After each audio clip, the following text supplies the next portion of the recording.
Hello my friends, now it's the crazy situation happening on the front lines. Russia is withdrawing its forces from the Pokrovsk direction and they send all of their units towards this direction. They try to break through towards Dnipropetrovsk region. So before they accumulated the forces in this region, and we all expect the Russian attack may start towards Pokrovsk, Mirnograd for them to close this pocket, and also they could go towards Dobrapilya direction and with their second attempt to break Ukrainian defense, the main Ukrainian defense line. But with this withdrawal of the forces, this plan looks absolutely unrealistic. And again, they withdraw the forces not behind the front lines, no, they're sending those to reinforce a recently successful direction for the Russian army, where they continue to gain more territories, Dnipropetrovsk Oblast. So here's the recent update. This is Pokrovsk and Russia is just taking the forces out. So 74 motorized brigade, 137th, 55th, plus some other different regiments were taken from the place to reinforce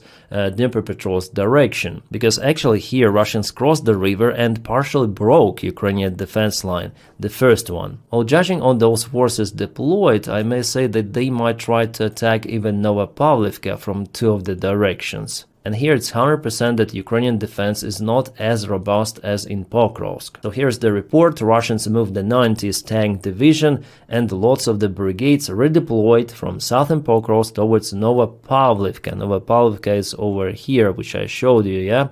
Which means that only 15th and 30th brigades and elements of 27th Division remain south of Pokrovsk. So not many forces left there. It means that Russia will not attack Pokrovsk from the south.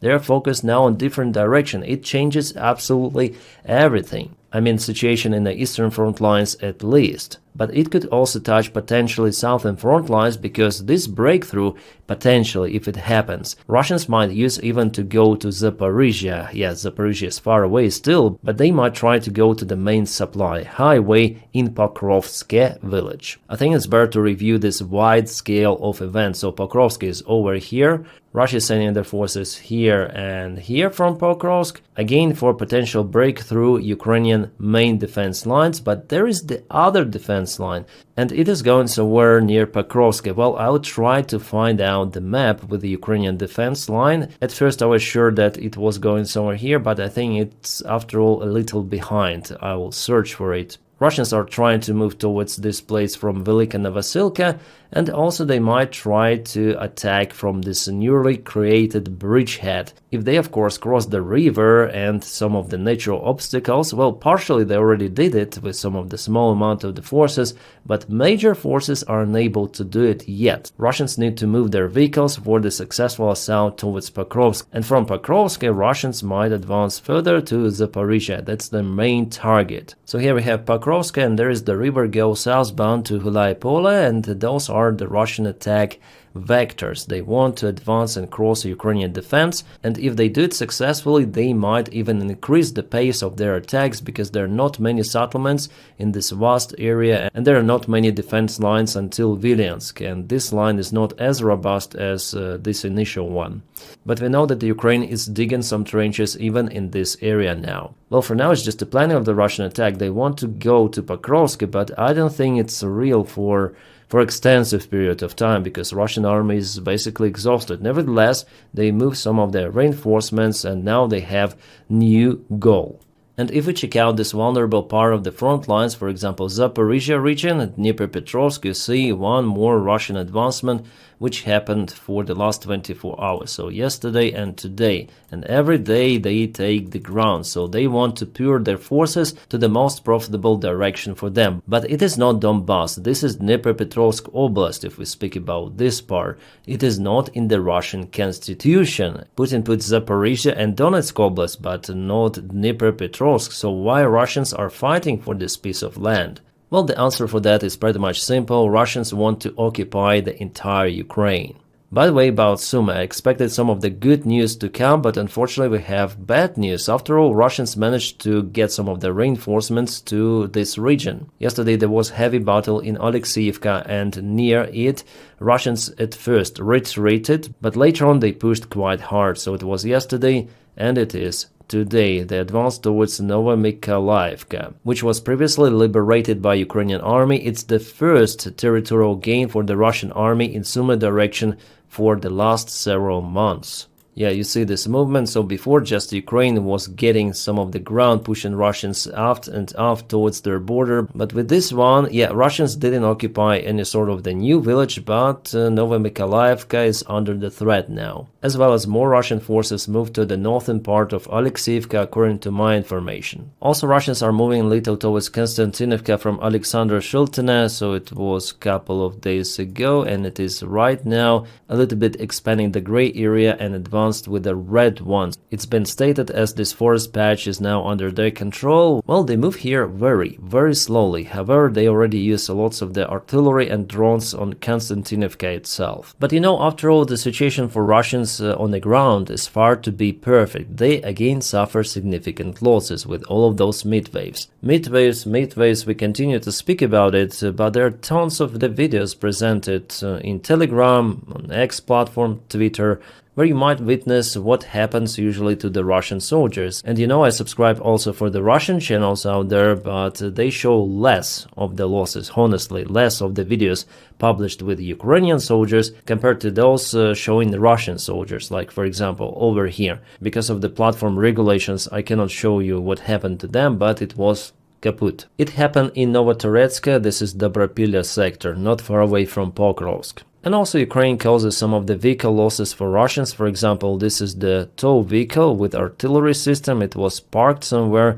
And later on, Ukrainian drones found and kaputted those Russian positions together with their equipment, artillery and the vehicle. And as usual, Ukraine is using lots of the aviation. Recently, there were numerous of the strikes, especially in Pokrovsk direction. Sukhoi 27, MiG-29 continue to operate. So what Russians said at the very beginning of the war, how they annihilated Ukrainian Air Force, well, in fact, in several months, it's going to be 4 years of war, and still Ukraine is using aircraft, Soviet-made, Western-made. Russians were and are not able to establish air superiority over Ukraine or even over the eastern side of Ukraine. Yes, they also use aviation gliding bombs, but Ukraine might do it as well. Russians are not controlling the sky, so Ukrainian aviation is flying. Well, guys, if we take the situation on the front lines in general for the Russian army, it is not that good. Absolutely. They have significant losses, and the Ukraine is using this strategy to defend the territory with less losses. This is, by the way, T-62 tank, which was kaboomed some time ago. Sometimes Ukraine may also counterattack, but in most of the cases it holds the territory or even retreats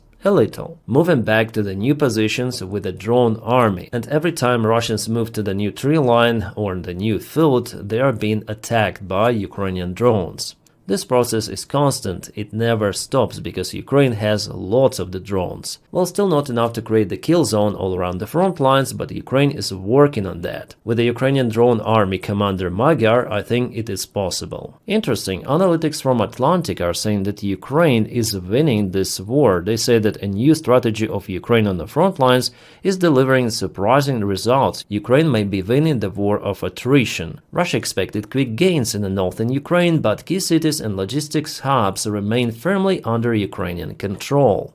And this war is all about logistics, which is kind of weak for Russians. Meanwhile, we have good news. Ukraine started to obtain some of the armored vehicles from Italy. This train was spotted in Italy, I guess. Plus one more full of Puma vehicles was spotted in Slovenia. You can see there are multiple of those units. As reported, this train goes to Ukraine. Also, kind of the strange stuff is happening with the Czech Republic. They want to give Ukraine more of the tanks. Why is it strange? Because Ukrainian skeptic won elections. His party got 30%, it's the leading one, and it will create the coalitions with many right parties in Czech Republic. Andrei, I guess the name of the guy, I thought he would be a next Orban, but Czech Republic is definitely willing to support Ukraine. And today, Andrei said that in general, initiative for Ukrainian military support is good. Well, I expect that after all he will try to pass this Czech initiative to some sort of the other country, like for example France, but it will continue. European partners will support Ukraine. And here we are speaking about roughly 30 of the modernized T-72 tanks. So Ukraine needs those tanks because there are some of the losses on the front lines. So what is happening in Russia? Obviously, more kabooms every day. In Novosibirsk, this factory was hit.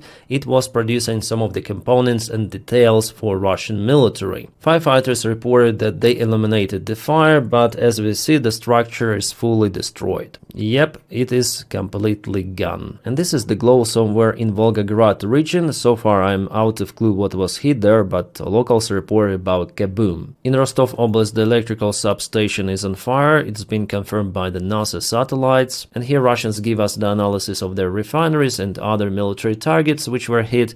Totally 40 of the targets were kaboomed, which makes the months of August and September the most profitable for Ukrainian long-range attacks. A Russian Foreign Minister Deputy Sergei Rybkov stated that all of the positivity which was gained between United States and Russia during Alaska meeting is now mostly ruined. Well, kind of interesting. Maybe it gives us the hint that United States is pushing Russia more, and Russians, they don't like it. Again, about Tomahawk missiles, I don't know how you can call them. Well, I personally don't think that Donald Trump will support them to Ukraine. Well, I would be shocked if it really happens. Surprise, surprise. But it seems like Russians really think that it could be like that. So Donald Trump is in a way pushing Russians or pricing them, especially Putin. That's why Putin wants to counteract that, he's been called a paper tiger or something. And you know what? After Rybkov stated about worsening relations with the United States of America, a Russian stock market plunged down by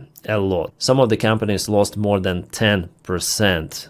Kind of the bad news. And guys, please, if you want to support the job that I do here on this channel, you may follow me on Patreon. The link for it is in the video description right below, or join the membership of the channel.